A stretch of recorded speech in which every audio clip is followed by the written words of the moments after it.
Good afternoon everybody. So ಎಲ್ಲರಿಗೂ ಮೊದಲನೇ first ಮಾಡಿರೋ ಪ್ರಾಬ್ಲಮ್ ಅರ್ಥ ಆಗಿದೆ ಅಂದ್ಕೊಳ್ತೀನಿ. ಸೊ ಅದು ಅರ್ಥ ಆಗಿದ್ದರೆ ಈಗ ಸೆಕೆಂಡ್ ಪ್ರಾಬ್ಲಮ್ನ ಸಾಲ್ವ್ ಮಾಡೋಕ್ಕೋಣ. ಪ್ರಾಬ್ಲಮ್ ನಿಮಗೆ ಮೆಸೇಜ್ ಮಾಡಿದ್ದೀನಿ, ಅದು ನೋಡ್ಕೊಳ್ಳಿ. ಸೊ ಮೊದಲಿಗೆ ಡೆಬಿಟ್ ಸೈಡಲ್ಲಿ ಎಂಟ್ರಿ ಮಾಡೋಣ. ಡೆಬಿಟ್ ಸೈಡಲ್ಲಿ ಎಕ್ಸ್ಪೆಂಡಿಚರ್ ಎಂಟ್ರಿ ಮಾಡಬೇಕು. ಪ್ರಾಬ್ಲಮಲ್ಲಿ ಕ್ಲಿಯರಾಗಿ ಇಂಡಿಕೇಟ್ ಮಾಡಿದ್ದಾನೆ, ಫಾಲೋಯಿಂಗ್ ಎಕ್ಸ್ಪೆಂಡಿಚರ್ಸ್ ಫಾರ್ ಇನ್ಕರ್ಡ್ ಅಂತೇಳಿ. ಸೊ ಅದು ಅಂಡರ್ ದಟ್ ಮೆಟೀರಿಯಲ್ಸ್, ವೇಜಸ್ ಮತ್ತು ಪ್ಲ್ಯಾಂಟ್ ಕೊಟ್ಟಿದ್ದಾನೆ. ಸೊ ಮೆಟೀರಿಯಲ್ಸ್ ನಮಗೆ 1 lakh ಇದೆ, ಎಂಟ್ರಿ ಮಾಡಿ. ವೇಜಸ್ 2,50,000 ಕೊಟ್ಟಿದ್ದಾರೆ, ಎಂಟ್ರಿ ಮಾಡಿ. ಪ್ಲ್ಯಾಂಟ್ 20,000 ಇದೆ, ಅದು ಕೂಡ ಎಂಟ್ರಿ ಮಾಡಿ. ಸೊ ಮೆಟೀರಿಯಲ್ ಮತ್ತು ವೇಜಸ್ಗೆ ಯಾವುದೇ ರೀತಿ ಅಡ್ಜಸ್ಟ್ಮೆಂಟ್ ಇಲ್ಲ, ಔಟ್ಸ್ಟ್ಯಾಂಡಿಂಗ್ ಯಾವುದಿಲ್ಲ. ಸೊ ಹಾಗಾಗಿ ಅದು ಹಾಗೆ ಡೈರೆಕ್ಟಾಗಿ ತೊಗೊಂಡಿದ್ದೀನಿ. ಮತ್ತು ಪ್ಲ್ಯಾಂಟ್ ಯಾಕೆ ಇಲ್ಲಿ ತೊಗೊಳ್ಬೇಕು ಅನ್ನೋದನ್ನು ಲಾಸ್ಟ್ ಪ್ರಾಬ್ಲಮಲ್ಲಿ ಎಕ್ಸ್ಪ್ಲೈನ್ ಮಾಡಿದ್ದೀನಿ. ಅದನ್ನು 1 ಸೆಕೆಂಡ್ ನೀವು ಕನ್ಫರ್ಮ್ ಮಾಡ್ಕೊಳ್ಳಿ. ಸೊ ಅದು ನಿಮಗೆ ಅರ್ಥ ಆಗುತ್ತೆ. ಸೊ ಅದಾದ ನಂತರ ನೆಕ್ಸ್ಟ್ ಕ್ರೆಡಿಟ್ ಸೈಡ್ ಬರೋಣ. ಕ್ರೆಡಿಟ್ ಸೈಡಲ್ಲಿ ನಮಗೆ ನೋಡಿ, materials costing ₹5,000 were damaged and had to be disposed for ₹1,000. Plant is considered as having depreciated at 25% ಅಂತ ಹೇಳಿದ್ದಾರೆ. ಸೊ ಅಂತಂದರೆ ಮೆಟೀರಿಯಲ್ ಕಾಸ್ಟಿಂಗ್ ಯಾವುದೊಂದು ಮೆಟೀರಿಯಲ್ 5,000 ಕಾಸ್ಟಿಂಗ್ ಇರೋ ಮೆಟೀರಿಯಲ್ ಏನು ಮಾಡಿದ್ದಾರೆ, ಡಿಸ್ಪೋಸ್ ಮಾಡಿದ್ದಾರೆ. ಸೊ ಡಿಸ್ಪೋಸ್ ಮಾಡಿ ಅದ್ರ ₹1,000 ಕಲೆಕ್ಟ್ ಮಾಡ್ಕೊಂಡಿದೆ. ಸೊ ಹಾಗಾಗಿ ನಮಗೆ ಅದು ಕ್ರೆಡಿಟ್ ಸೈಡಲ್ಲಿ ಬರುತ್ತೆ ಅಂತ 1,000ಗೆ ರೀಸೇಲ್ ಮಾಡಿದ್ದಾರೆ. ಸೊ ಡಿಸ್ಪೋಸ್ ಮಾಡಿದ್ದಾರೆ. ಸೊ ಹಾಗಾಗಿ ಅದನ್ನು ಬೈ ಬ್ಯಾಂಕ್ ಅಂತ ತಗೋಬೇಕು. ಬೈ ಬ್ಯಾಂಕ್ ಅಂತ ತಗೊಂಡು ಅದನ್ನು 1,000 ಎಂಟ್ರಿ ಮಾಡಿ. ಸೊ ಅದಾದ ನಂತರ 1,000 ಆದ ನಂತರ ನೆಕ್ಸ್ಟ್ ಒನ್ ನಮಗೆ ಇನ್ನು ಯಾವ್ದು ಬರುತ್ತೆ ಕ್ರೆಡಿಟ್ ಸೈಡಲ್ಲಿ ನೋಡೋಣ. ಸೊ ಈಗ 1,000ಗೆ ಸೇಲ್ ಮಾಡಿದ್ಮೇಲೆ ನಮ್ಗೆ ಮೆಟೀರಿಯಲ್ಸ್ ಕ್ಲೋಸಿಂಗ್ ಬ್ಯಾಲೆನ್ಸ್ ಬೇಕಲ್ಲ. ಕ್ಲೋಸಿಂಗ್ ಬ್ಯಾಲೆನ್ಸು ನೋಡಿ, ಮೆಟೀರಿಯಲ್ ಕಾಸ್ಟಿಂಗ್ 5,000 ಇರೋ ಮೆಟೀರಿಯಲ್ಸನ್ನು ನಾವು ಎಷ್ಟಕ್ಕೆ ಡಿಸ್ಪೋಸ್ ಮಾಡಿದ್ದೀವಿ, 1,000 ಡಿಸ್ಪೋಸ್ ಮಾಡಿದ್ದೀವಿ. ಸೊ ರಿಮೈನಿಂಗ್ 4,000 ನಮಗೆ ಲಾಸ್ ಆಗ್ತಿದೆ. ಸೊ ಹಾಗಾಗಿ ಅದನ್ನು ಪ್ರಾಫಿಟ್ ಆ್ಯಂಡ್ ಲಾಸ್ ಅಕೌಂಟ್ಗೆ ಟ್ರಾನ್ಸ್ಫರ್ ಮಾಡಬೇಕು. ಸೊ ಅದಕ್ಕೆ ಎಂಟ್ರಿ ಬರೀಬೇಕು by profit and loss account. So profit and loss account ಹೇಗೆ ತೊಗೊಳ್ತೀರ ಅಮೌಂಟ್ ಅಂತಂದರೆ 5,000 ಮೈನಸ್ 1,000 ಎಷ್ಟು ಬರುತ್ತೆ, ನಮಗೆ 4,000 ಬರುತ್ತೆ. So write down 4,000. ಸೊ ಅದಾದ ನಂತರ ನೆಕ್ಸ್ಟು ಪ್ಲ್ಯಾಂಟ್ ಓಪನಿಂಗ್ ಬ್ಯಾಲೆನ್ಸ್ ಇಲ್ಲಿ ತೊಗೊಂಡಿದ್ವಿ, ಕ್ಲೋಸಿಂಗ್ ಬ್ಯಾಲೆನ್ಸ್ ಇಲ್ಲಿ ತೊಗೊಳ್ಬೇಕು. ಪ್ಲ್ಯಾಂಟ್ ಕ್ಲೋಸಿಂಗ್ ಬ್ಯಾಲೆನ್ಸ್ ತೊಗೊಳ್ಳಿ. ಪ್ಲ್ಯಾಂಟ್ ಎಷ್ಟು ಅಮೌಂಟ್ ಇದೆ, ಓಪನಿಂಗ್ ಬ್ಯಾಲೆನ್ಸ್ 20,000 ಇದೆ, 20,000 ಬರೀರಿ. ಲಾಸ್ಟ್ ಪ್ರಾಬ್ಲಮಲ್ಲಿ ಕ್ಲೋಸಿಂಗ್ ಬ್ಯಾಲೆನ್ಸ್ ಅವರೇ ಕೊಟ್ಟಿದ್ರು, ಈ ಪ್ರಾಬ್ಲಮಲ್ಲಿ ಡಿಪ್ರಿಷಿಯೇಷನ್ ಕೊಟ್ಟಿದ್ದಾರೆ. ಸೊ ಹಾಗಾಗಿ ಡಿಪ್ರಿಷಿಯೇಷನ್ನ ಲೆಸ್ ಮಾಡಿಕೊಂಡ್ರೆ ರಿಮೈನಿಂಗ್ ಬಂದಿದ್ದ ಅಮೌಂಟ್ ನಮಗೆ ಕ್ಲೋಸಿಂಗ್ ಬ್ಯಾಲೆನ್ಸ್ ಆಗುತ್ತೆ. ಡಿಪ್ರಿಷಿಯೇಷನ್ ಏನು ಹೇಳಿದೆ ನೋಡಿ, ಹ್ಯಾವಿಂಗ್ ಡಿಪ್ರಿಷಿಯೇಟೆಡ್ 25% ಹೇಳಿದ್ದಾರೆ. ಸೊ 25%ನ್ನು ತೊಗೊಳ್ಬೇಕು. 20,000 ಮೇಲೆ 25%ನ್ನು ಕ್ಯಾಲ್ಕುಲೇಷನ್ ಮಾಡಬೇಕು. ಸೊ ಕ್ಯಾಲ್ಕುಲೇಟ್ ಮಾಡಿದ್ರೆ ನಮಗೆ ಎಷ್ಟು ಬರುತ್ತೆ, 20,000 ಇಂಟು 25% ಕ್ಯಾಲ್ಕುಲೇಷನ್ ಮಾಡಿದ್ರೆ ನಮಗೆ 5,000 ಡಿಪ್ರಿಷಿಯೇಷನ್ ಬರುತ್ತೆ. 5,000 ಡಿಪ್ರಿಷಿಯೇಷನ್ ಲೆಸ್ ಮಾಡಿಕೊಂಡ್ರೆ 15,000 ನಮಗೆ ಕ್ಲೋಸಿಂಗ್ ಬ್ಯಾಲೆನ್ಸ್ ಬರುತ್ತೆ. ಸೊ ಇದಾದ ನಂತರ ನಮ್ಗೆ ಇನ್ಯಾವ್ದು ಬೇಕಂತಂದರೆ ವರ್ಕ್ ಇನ್ ಪ್ರೋಗ್ರೆಸ್ ಬೇಕು. ಹೆಡ್ಡಿಂಗ್ ಬರೀರಿ, work in progress. Work in ಪ್ರೋಗ್ರೆಸ್ಸನ್ನು ನಾವು ಅಂಡರ್ಲೈನ್ ಮಾಡಿ. ವರ್ಕ್ ಇನ್ ಪ್ರೋಗ್ರೆಸ್ಸಲ್ಲಿ ಯಾವ್ದು ಬರುತ್ತೆ, ಒಂದು ವರ್ಕ್ ಸರ್ಟಿಫೈಡ್ ಬರುತ್ತೆ ಮತ್ತು ಇನ್ನೊಂದು ವರ್ಕ್ ಅನ್ಸರ್ಟಿಫೈಡ್ ಬರುತ್ತೆ. ಫಸ್ಟ್ ವರ್ಕ್ ಸರ್ಟಿಫೈಡ್ ತೊಗೊಳ್ಳೋಣ.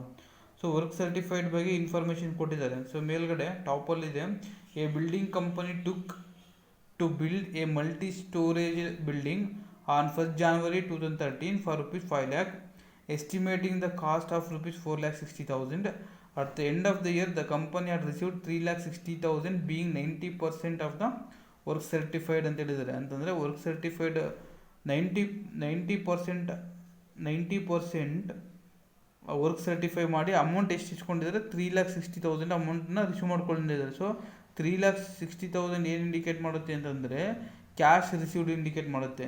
ಸೊ ಏನಕ್ಕೆ ಇಸ್ಕೊಂಡಿರೋದು ಅಂದರೆ 90% ವರ್ಕ್ ಕಂಪ್ಲೀಟೆಡ್ ಅಂತ. ಸೊ ನಮಗೆ ವರ್ಕ್ ಸರ್ಟಿಫೈಡ್ ಬೇಕು ಅಂತಂದರೆ ಸೊ ಇದು 90% ಪೋರ್ಷನ್ನು. ಸೊ ನಮಗೆ 100% ಪೋರ್ಷನ್ ಬೇಕು. ಹಾಗಾಗಿ ನಾವೇನು ಮಾಡ್ಕೊಳ್ಬೇಕು, ಇಂಟು 100 ಡಿವೈಡೆಡ್ ಬೈ 90 ಮಾಡ್ಕೋಬೇಕು. ಸೊ 1 ಸೆಕೆಂಡ್ ಇದನ್ನು ಕ್ಲಾರಿಫೈ ಮಾಡ್ತೀನಿ ನಿಮಗೆ. 3,60,000 ವರ್ಕ್ ಸರ್ಟಿಫೈಡ್ ಅಲ್ಲ, 3,60,000 ವರ್ಕ್ ಸರ್ಟಿಫೈಡ್ ಆಗಿದ್ದರೆ ವರ್ಕ್ ಸರ್ಟಿಫೈಡ್ ಅಂತ ಬರೆದು 3,60,000 ಡೈರೆಕ್ಟಾಗಿ ನಾವು ಇಲ್ಲಿ ಬರಿತಾ ಇದ್ವಿ.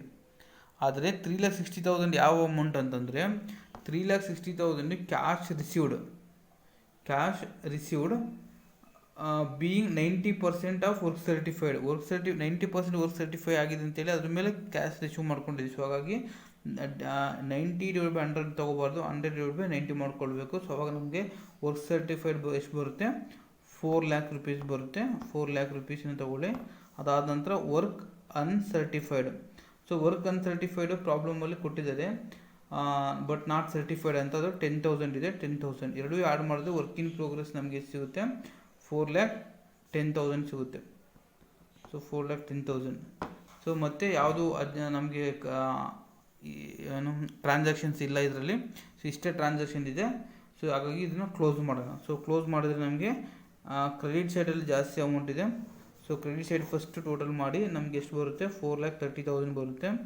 ಕ್ರೆಡಿಟ್ ಸೈಡ್ ಎಂಟ್ರಿ ಆದಮೇಲೆ ಅದನ್ನು ಈ ಕಡೆ ಕ್ಯಾರಿ ಮಾಡಿ ಬ್ಯಾಲೆನ್ಸ್ ಮಾಡೋಣ. ಬ್ಯಾಲೆನ್ಸ್ ಮಾಡಿದ್ರೆ ನಮಗೆ 60,000 ಬ್ಯಾಲೆನ್ಸ್ ಬರುತ್ತೆ. ಆ 60,000 ಬ್ಯಾಲೆನ್ಸನ್ನು ನಾವೇನಂತ ಟ್ರೀಟ್ಮೆಂಟ್ ಮಾಡಬೇಕು? ಟು ನೋಷನಲ್ ಪ್ರಾಫಿಟ್ ಅಂತ ಟ್ರೀಟ್ ಮಾಡಬೇಕು. Notional profit. So notional profit ನಮಗೆ 60,000 ಬರುತ್ತೆ. ಎಗೇನ್ ನಾವೇನು ಮಾಡ್ಕೋಬೇಕು ಅಂತಂದರೆ ಆ 60,000ನ ಪ್ರಾಫಿಟ್ ಆ್ಯಂಡ್ ಲಾಸ್ ಅಕೌಂಟ್ಗೆ ಮತ್ತು ಎಲ್ಲೆಲ್ಲಿಗೆ ಮಾಡಬೇಕು? ಪ್ರಾಫಿಟ್ ಆ್ಯಂಡ್ ಲಾಸ್ ಅಕೌಂಟ್ ಒಂದು ಮತ್ತು ರಿಸರ್ವ್ ಒಂದು ಡಿಸ್ಟ್ರಿಬ್ಯೂಟ್ ಮಾಡಬೇಕು. ಸೊ ಹಾಗಾದರೆ ನೆಕ್ಸ್ಟ್ ಇದನ್ನು ಕ್ಯಾರಿ ಫಾರ್ವರ್ಡ್ ಮಾಡೋಣ. By notional profit 60,000.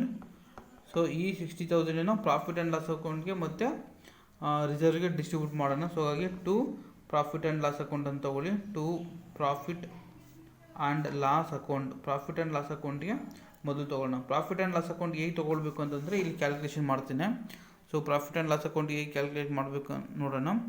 ಸೊ ಹೇಗೆ ಕ್ಯಾಲ್ಕುಲೇಷನ್ ಮಾಡ್ತೀರಾ ಪ್ರಾಫಿಟ್ ಆ್ಯಂಡ್ ಲಾಸ್ ಅಕೌಂಟ್ಗೆ?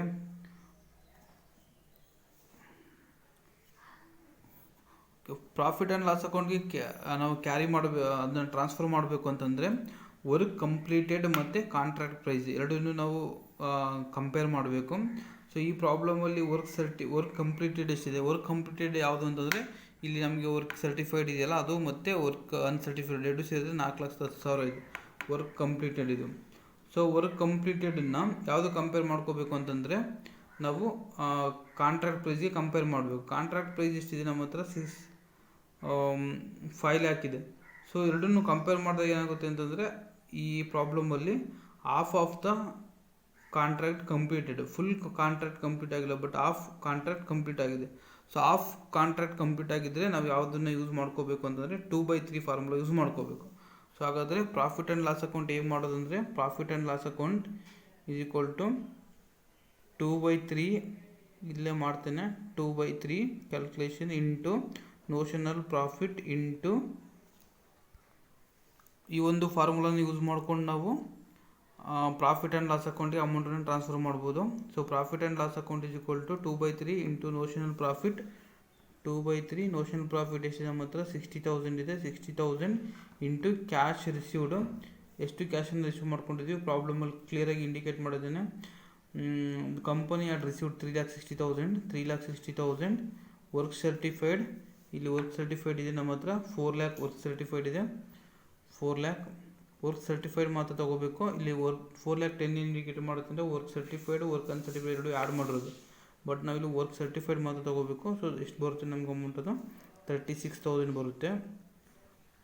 36,000. ಸೊ ಈ 36,000ನ್ನು ನಾವಿಲ್ಲಿ ತೊಗೊಳ್ಳೋಣ. ಪ್ರಾಫಿಟ್ ಆ್ಯಂಡ್ ಲಾಸ್ ಅಕೌಂಟ್ಗೆ 36,000 ತೊಗೊಳ್ಳೋಣ. ಸೊ ಇದು ಕ್ಯಾಲ್ಕುಲೇಷನ್ ಮಾಡಿರೋದು. ಇದನ್ನು ಬೇಕಾದ್ರೆ ಸಪ್ರೇಟಾಗಿ ಮಾಡಿ ಅಮೌಂಟ್ ಮಾತ್ರ ಇಲ್ಲಿ ಹಾಕ್ಕೋಬೇಕು. ಸೊ ಅಲ್ಲಿಗೆ ನಮ್ಮ ಹತ್ರ ಎಷ್ಟಿದೆ ಅಮೌಂಟ್? ಇಲ್ಲಿ 60,000 ಇದೆ. ಆ 60,000 36,000 ಪ್ರಾಫಿಟ್ ಆ್ಯಂಡ್ ಲಾಸ್ ಅಕೌಂಟ್ಗೆ ಟ್ರಾನ್ಸ್ಫರ್ ಮಾಡಿದ್ರೆ ಇನ್ನು ಉಳ್ಕೊಳ್ಳೋದೆಷ್ಟು? 24,000. ಈ 24,000ನ್ನು ಇಲ್ಲಿ ಟ್ರಾನ್ಸ್ಫರ್ ಮಾಡ್ತೀರಾ? Transfer to general reserve. So general ರಿಸರ್ವ್ಗೆ ಇದನ್ನು ಟ್ರಾನ್ಸ್ಫರ್ ಮಾಡಿ. ಸೊ ಅಲ್ಲಿಗೆ ಮತ್ತೆ ಇದನ್ನು ಟೋಟಲ್ ಮಾಡಿದ್ರೆ 60,000 ಬರುತ್ತೆ. ಇಯರ್ 60,000 ಬರುತ್ತೆ. ಸೊ ಪ್ರಾಬ್ಲಮ್ ಸೆಂಡ್ ಮಾಡಿ ಫಸ್ಟ್ ಪ್ರಾಬ್ಲಮ್ನ ಓದ್ಕೊಂಡು ಸಾಲ್ವ್ ಮಾಡೋದಕ್ಕೆ ಟ್ರೈ ಮಾಡಿ. ಈಸಿ ಇದೆ, ಅರ್ಥ ಆಗುತ್ತೆ. Thank you.